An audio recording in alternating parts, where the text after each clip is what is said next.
Hello students, welcome to the channel.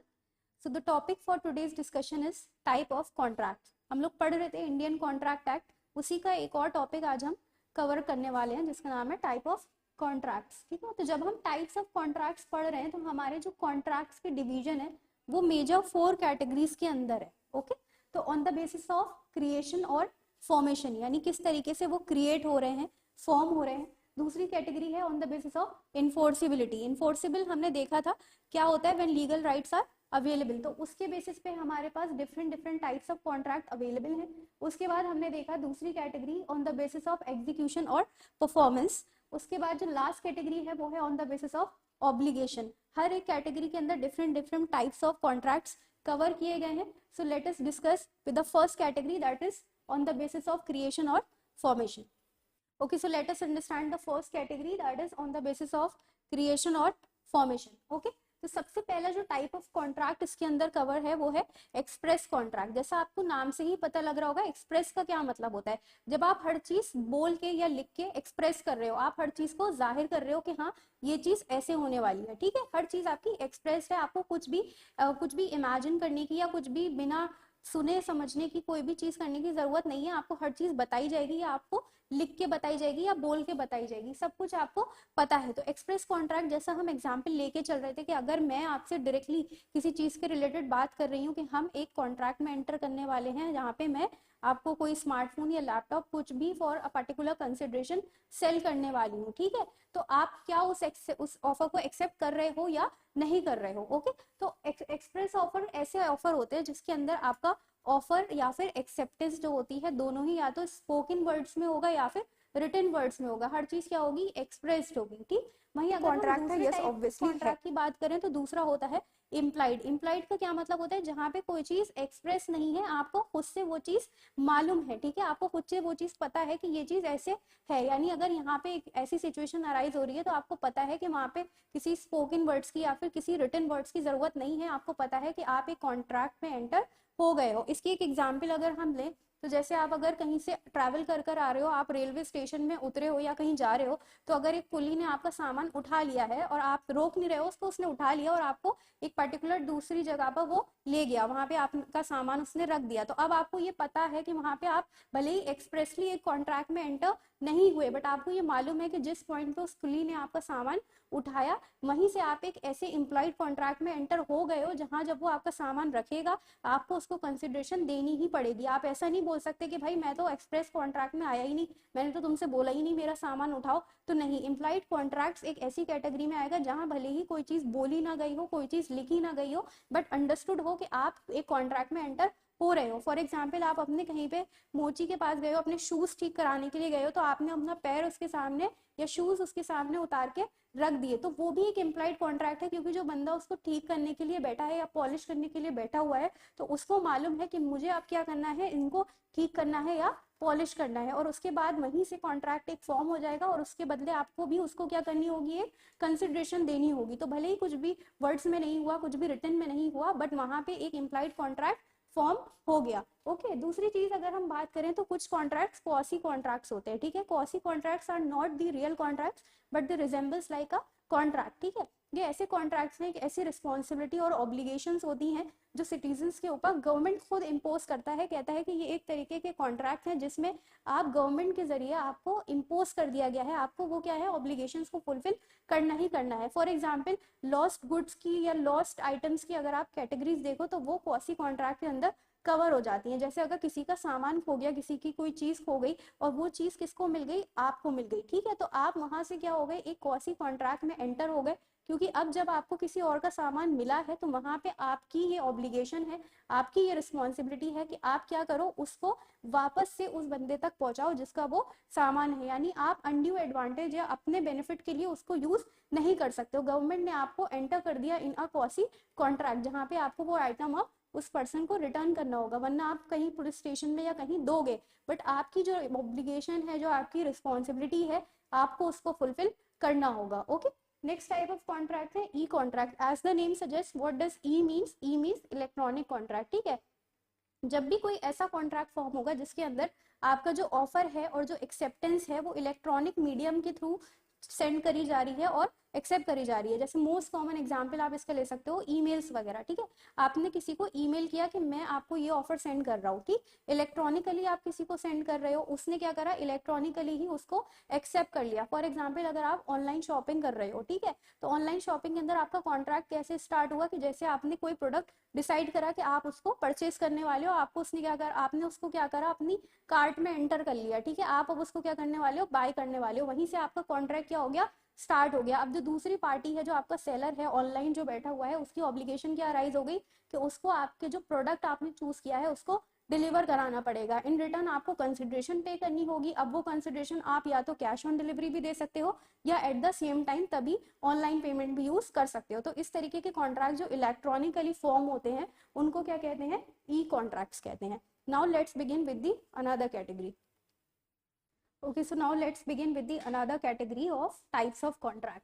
तो यहाँ पे दूसरी कैटेगरी कहती है on the basis of enforceability, ठीक है। जब हम एनफोर्सिबिलिटी के बारे में बात कर रहे हैं तो हमारे पास डिफरेंट टाइप्स हैं, जिसके अंदर वैलिड, वॉइड, वॉइडेबल, इलीगल और अनएनफोर्सेबल के बारे में हम बात करेंगे, ठीक है। वैलिड कॉन्ट्रैक्ट के बारे में अभी हमने पढ़ा है कि वैलिड कॉन्ट्रैक्ट एक ऐसा कॉन्ट्रैक्ट होता है जिसके अंदर सारे जो इसेंशियल एलिमेंट्स अभी हमने पढ़े हैं वो प्रेजेंट रहेंगे। जैसे हमने देखा था कि कंसेंट फ्री होनी चाहिए, टू पार्टीज का इन्वॉल्वमेंट होना चाहिए, ठीक है, लीगल ऑब्जेक्ट होना चाहिए, लीगल कंसिडरेशन होना चाहिए, ठीक, कंसेंट फ्री होनी चाहिए, कॉम्पिटेंट होनी चाहिए पार्टीज जो कॉन्ट्रैक्ट के अंदर एंटर हो रही है। यानी सिंपली एक कॉन्ट्रैक्ट वैलिड तब माना जाएगा जब उसके अंदर सारे इसेंशियल एलिमेंट्स प्रेजेंट होंगे, ठीक। वहीं अगर हम दूसरी बात करें वॉइड कॉन्ट्रैक्ट्स, वॉइड कॉन्ट्रैक्ट्स एक हमारे ऐसे कॉन्ट्रैक्ट्स होते हैं जहाँ पे इम्पॉसिबिलिटी ऑफ परफॉर्मेंस अराइज हो जाता है। जैसे आप मान लो कि आपने, एक बंदा है mister A and mister B, ठीक है, मिस्टर ए ने बोला था कि वो पर्टिकुलर रॉ मटेरियल या जो भी गुड्स हैं वो मिस्टर बी को क्या करेंगे, ट्रांसफर करेंगे, प्रोवाइड कराएंगे, ठीक है। यानी ये क्या था, एक परफॉर्मेंस वो करने वाले थे, एक कॉन्ट्रैक्ट उससे रिलेटेड उन्होंने फॉर्म किया था, बट क्या हुआ, उसके परफॉर्मेंस से पहले उनकी क्या हो गई, डेथ हो गई। तो क्या अब पॉसिबल है इस कॉन्ट्रैक्ट को परफॉर्म करना, तो ऑब्वियसली ऐसा कॉन्ट्रैक्ट पॉसिबल अब नहीं है, क्योंकि पहले तो वो एग्जिस्टिंग थे बट अब क्या है, वो उनकी डेथ हो गई। तो अब ऐसा कॉन्ट्रैक्ट क्या कहलाता है, वॉइड, जहाँ पे इम्पॉसिबिलिटी ऑफ परफॉर्मेंस अराइज हो जाती है। तीसरा अगर हम बात करें वॉइडेबल कॉन्ट्रैक्ट्स, वॉइडेबल और वॉइड दोनों डिफरेंट होते हैं, ठीक है। वॉइड का मतलब क्या है कि जहाँ पे आपका इम्पॉसिबल हो गया टू परफॉर्म द कॉन्ट्रैक्ट, तो अब क्या है, आप उसको नहीं कर सकते और आपके पास इन्फोर्सिबिलिटी भी उसके रिलेटेड नहीं रहेगी। दूसरी चीज अगर मैं बात करूं वॉइडेबल, तो वॉइडेबल ऐसे कॉन्ट्रैक्ट होते हैं जहाँ पे आपका जो इन्फोर्सिबिलिटी का क्राइटेरिया है वो सिर्फ rest with the one parties, ठीक है। यानी एक ही पार्टी है जो उसको इन्फोर्स में ला सकती है, यानी उसी के पास लीगल राइट्स अवेलेबल हैं। फॉर एग्जाम्पल जैसे हमने इसेंशियल एलिमेंट्स में कंसेंट का केस पढ़ा था कि पार्टीज की कंसेंट फ्री होनी चाहिए, ठीक है। अगर एक ऐसी सिचुएशन अराइज हो गई जहाँ पे आपने एक इंसान को कोएर्जन के थ्रू, अनड्यू इन्फ्लुएंस के थ्रू एक कॉन्ट्रैक्ट में एंटर करा लिया, कॉन्ट्रैक्ट फॉर्म हो गया, अब उसके बाद क्या हुआ, आपने क्योंकि उसके माइंड को इन्फ्लुएंस किया था, ठीक है, तो वो क्या था, एक एग्रीव पार्टी थी, अब उसको पता चला, वो कोर्ट में गया, तो ऐसे कॉन्ट्रैक्ट को वॉइडेबल माना जाएगा। क्यों माना जाएगा, क्योंकि जो एग्रीव पार्टी है वो आपके अगेंस्ट क्या कर रही है, कोर्ट में जा सकती है। अब आपने ही उसका फायदा उठाया है तो आप तो इन्फोर्स नहीं करवा सकते कोर्ट में जाके, बट जो एग्रीव पार्टी है जिसके साथ धोखाधड़ी हुई है वही उन कॉन्ट्रैक्ट को क्या करवा सकती है, एनफोर्स करवा सकती है, ठीक है। तो इस तरीके के कॉन्ट्रैक्ट क्या होते हैं, वॉइडेबल कॉन्ट्रैक्ट होते हैं, जहाँ पे इन्फोर्सिबिलिटी क्या होती है, सिर्फ एक पार्टी के पास होती है, वही इन्फोर्स करवा सकती है, दोनों नहीं करवा सकती। वहीं अगर हम इलीगल कॉन्ट्रैक्ट्स की बात करें तो नाम से ही पता चल रहा है ऐसे कॉन्ट्रैक्ट्स हैं जो किस बेसिस पे हो रहे हैं, इलीगल ऑब्जेक्ट्स के बेसिस पे हो रहे हैं, ठीक है। जैसे आप ह्यूमन ट्रैफिकिंग भी ले सकते हो, इसके अंदर किडनैपिंग जो हम पढ़ के ही आए हैं, ह्यूमन ट्रैफिकिंग एक नया एग्जाम्पल है, ये भी क्या है, इलीगल है, ठीक है। तो ये भी क्या है, इलीगल एक्टिविटीज है। जो भी contract illegal object, illegal activities से रिलेटेड बनेंगे वो सब क्या हो जाएंगे, इलीगल हो जाएंगे। जितने भी इलीगल आपके कॉन्ट्रैक्ट्स होंगे वो सारे वॉइड ही हो जाएंगे, ठीक है, क्योंकि वो क्या हो जाएगा, उनको आप कुछ इन्फोर्स ही नहीं करवा सकते, ठीक है। बट वॉइड एग्रीमेंट क्या होते हैं, स्टार्टिंग में हो सकता है कि वो परफॉर्म हो सकते हैं, ठीक है। अगर वो इंसान मिस्टर ए जिनकी डेथ हो गई अगर वो जिंदा होते तो वो परफॉर्म हो जाता, वो एक लीगल एग्रीमेंट स्टार्टिंग में था, लीगल कॉन्ट्रैक्ट था, बट इलीगल एग्रीमेंट क्या होते हैं, इलीगल जो होते हैं वो स्टार्टिंग से ही इलीगल होते हैं, उनमें ऐसा नहीं होता कि आप स्टार्टिंग में उसको परफॉर्म कर सकते थे बाद में वो इम्पॉसिबल टू परफॉर्म हो गया, ऐसा कोई क्राइटेरिया नहीं है। इलीगल क्या होते हैं, स्टार्टिंग से ही अनएबल टू परफॉर्म होते हैं, इलीगल होते हैं, ठीक है। अनइन्फोर्सेबल कॉन्ट्रैक्ट ऐसे होते हैं, जाहिर सी बात है, जिनको आप इन्फोर्स नहीं करवा सकते, ठीक।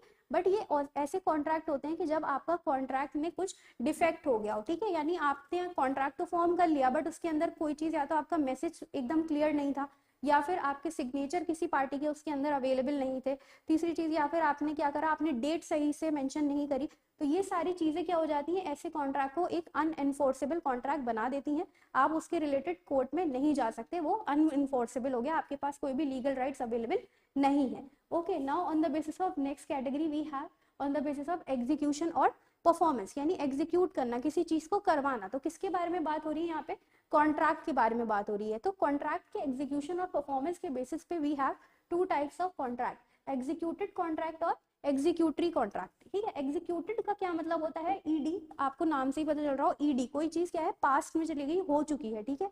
एग्जीक्यूटेड कॉन्ट्रैक्ट क्या है, परफॉर्म हो चुका है, यानी दोनों पार्टीज ने, जिसने ऑफर दिया था, एक्सेप्टेंस जिसने करी थी, दोनों ने अपनी ऑब्लिगेशंस को क्या कर लिया है, मेट आउट कर लिया है, कॉन्ट्रैक्ट परफॉर्म हो चुका है। फॉर एग्जाम्पल, आप कहीं कुछ शॉपिंग करने गए हो, तो आपने कोई भी आइटम उठाया, आपने उसकी शॉपिंग करी, कंसिडरेशन दे दी और आप उसको लेकर आ गए, दोनों ने अपनी ऑब्लिगेशंस को क्या कर लिया, फुलफिल कर लिया। एग्जीक्यूटरी कॉन्ट्रैक्ट क्या होता है, यानी वो अभी फुलफिल नहीं हुआ है, यानी एक पार्टी की क्या है, ऑब्लिगेशन अभी रह गई है, यानी वो कंप्लीटली फुलफिल नहीं हुआ है। फॉर एग्जाम्पल आप ले सकते हो, अगर आपने कहीं पे कोचिंग ज्वाइन करनी है, या आपको कहीं किसी इंस्टीट्यूशन में आप पढ़ने के लिए गए हो, आपसे उन्होंने कुछ एडवांस में अमाउंट सबमिट कराया है, ठीक है, कि हम आपको फ्यूचर में ऑब्वियसली क्लासेस प्रोवाइड कराने वाले हैं, बट आप हमें इतना अमाउंट क्या दीजिए, एडवांस में दे दीजिए। तो आपने तो अपनी ऑब्लिगेशन फुलफिल कर दी, कि आपने अमाउंट प्रोवाइड करवा दिया इंस्टीट्यूशन को या कोचिंग को, बट कोचिंग की अभी ऑब्लिगेशन पेंडिंग है, यानी वो अपनी ऑब्लिगेशन को कब परफॉर्म करने वाले हैं, इन फ्यूचर परफॉर्म करने वाले हैं। कैसे परफॉर्म करेंगे, आपको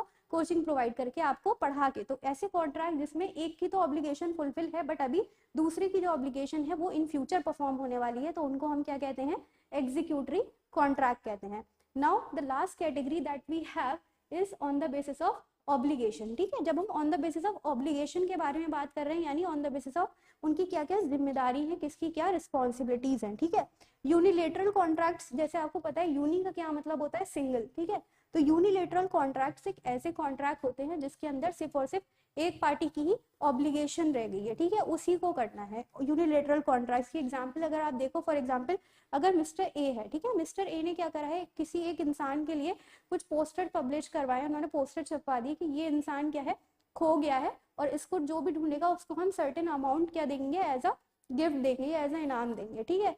तो अब उन्होंने क्या करना है, उनको तो कुछ नहीं करना, दूसरी पार्टी की क्या जिम्मेदारी है कि जो उसको ढूंढ कर लाएगा उसको वो क्या कर देंगे, सिर्फ और सिर्फ अमाउंट देना है उनको, ठीक है। तो इसमें क्या है, ऑब्लिगेशन जब सिंगल पार्टी की है तो उसमें क्या कहलाते हैं, वो कॉन्ट्रैक्ट यूनिलेटरल कॉन्ट्रैक्ट कहलाते हैं। बायलेटरल कॉन्ट्रैक्ट ऐसे कॉन्ट्रैक्ट होते हैं जिसमें दोनों ही पार्टी की, यानी बाई का क्या मतलब है, दो, ठीक है। बायलेटरल कॉन्ट्रैक्ट्स ऐसे कॉन्ट्रैक्ट होते हैं जिसमें दोनों ही पार्टी की ऑब्लिगेशंस अभी फुलफिल नहीं हुई है, अभी सेटिस्फाई नहीं हुई है। अगर आप एग्जांपल देखो तो सपोज कीजिए एक बंदा है मिस्टर ए और एक है मिस्टर बी, ठीक है। मिस्टर ए ने मिस्टर बी से बोला कि मैं आपको अपनी प्रॉपर्टी या कुछ भी प्लॉट वगैरह सेल करूंगा, ठीक है।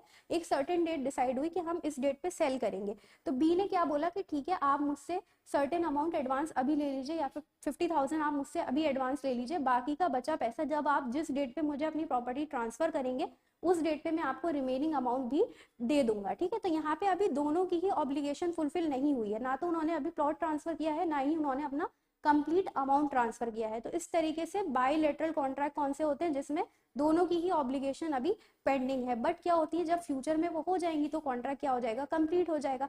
तो इस तरीके से मेजर कैटेगरीज के बेसिस पे हमने पढ़ लिए different different types of contract. Generally जो स्टूडेंट कंफ्यूज हो जाते हैं तो वॉइड और वॉइडेबल में बहुत ज्यादा कंफ्यूज हो जाते हैं। तो वॉइड में क्या है कि आपका इम्पॉसिबल हो गया है परफॉर्म करना उस कॉन्ट्रैक्ट को, और वॉइडेबल के अंदर क्या होता है कि आपकी जो एक सिंगल पार्टी है वही क्या कर सकती है, उस कॉन्ट्रैक्ट को इन्फोर्स में ला सकती है, क्योंकि क्या है, वो एक एग्रीव पार्टी है, ठीक है, उसके साथ कुछ धोखाधड़ी हुई है तो वो ही उसको एनफोर्स करवा सकती है।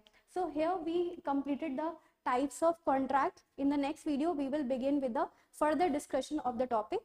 Thank you so much. Like the video and subscribe the channel and share as much as you can.